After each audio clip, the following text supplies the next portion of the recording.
For the past several years, I've been using this shooting board with a low-angle Lie-Nielsen bench plane, which has worked great. However, I wanted something larger, so I made a new shooting board, and I used the Veritas shooting board track, which you can see here. This is really great. You can adjust it to fit whatever type of plane that you're using. I'm really happy with this. And I wanted it really long because I wanted to be able to shoot very wide boards. This is something I had a problem with when I was making my L-shaped sewing desk. So in conjunction with this, I bit the bullet and I bought a Lie-Nielsen shooting plane, which I've wanted for a while. This is the box it came in. I added the hinges so I can use it as a storage box. It was originally screwed in, and it came packed really well. Kudos to Lie-Nielsen for how they designed the box and everything. And you can see here the plane came wrapped in this rust prevention paper, and it was all locked in with these boards here and 2 blocks on either side so that it didn't move during transit at all. Really happy with that. And the box smelled great as well. They used a lot of linseed oil, so it just had a nice smell to it when I opened it.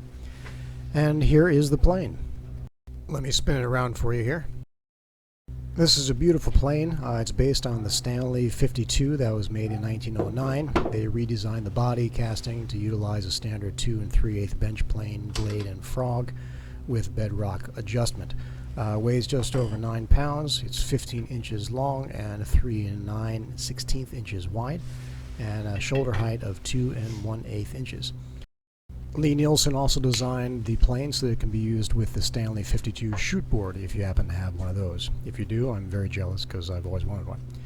The chip breaker and the blade are very robust, very thick pieces of metal, coming in at about 3.5 millimeters each, which is a little over 1/8 of an inch, I think, something like that. I live in Japan, sorry, we use the metric system over here.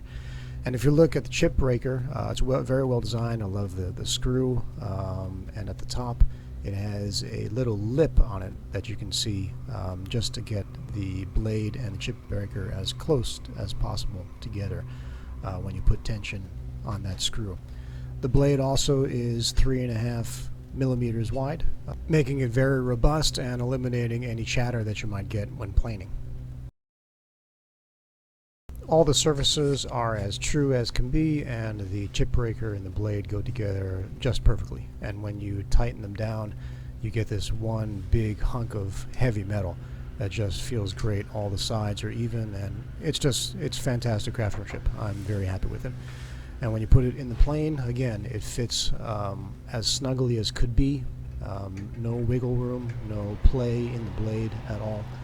And then the cap iron fits on really nice. Make sure if you get one of these that you back the screw up of the cap iron a couple turns. They tighten it up so that it doesn't move during shipping. So, getting on to performance. I'm going to take a board that you can see is not square, and we're going to try and true it up and see what happens. Now this is right out of the box. I have not sharpened the blade at all. I didn't even hone it. I just wanted to see how it performed right out of the box, and it did not disappoint me at all. As you can see, there's a little bit of fraying on the bottom side of the wood, but I attribute that more to the quality of the wood rather than the plane itself. And if you see in a second here, I will get my square out and I'll show you that it is indeed perfectly square, which I think is probably more of a testament to the shooting board rather than the plane. But like I said, right out of the box, I'm very happy with those results. So let's look at a miter. As you can see, this is not 45 degrees. I'm going to put on my miter attachment that allows me to miter angles between 45 and 0 degrees. I like this design. I don't know if anyone else has used this type of thing, but I came up with it this morning. And it has worked really well. Of course, you got to check the angles before you start shooting anything to make sure you're getting the right angle, but you can see it moves freely, and then you just lock it down and you're ready to go. I used threaded inserts to lock everything down, and at the end of the video I'll show you a little pro tip about putting inserts into wood that I use all the time. It's kind of helpful. So after checking the angle and locking this down, I go to work. And you know, again, this is more about the accuracy of the shooting board rather than the plane, but this is right out of the box, and I wanted to see how well it worked on fairly thick pieces of wood. This is about an inch or so thick piece of wood, and it really went through it perfectly, nice and smooth, and it cut the end grain really smooth. I got a nice finish on that, and as you can see, it is indeed 45 degrees now.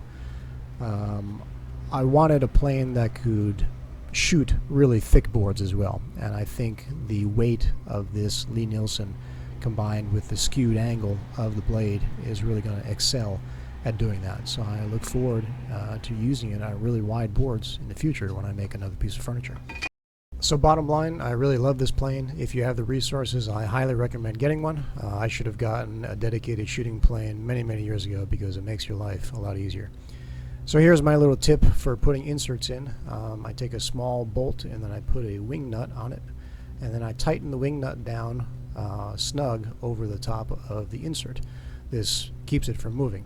Then I screw it into the board, and after it's gone the depth that I want, I just loosen the wing nut and remove the bolt, and it really makes it easier to put these inserts in with. So I hope that helps somebody, and thanks for watching. Please subscribe if you can, hit the like button for me, and I'll see you in the next one. Thanks.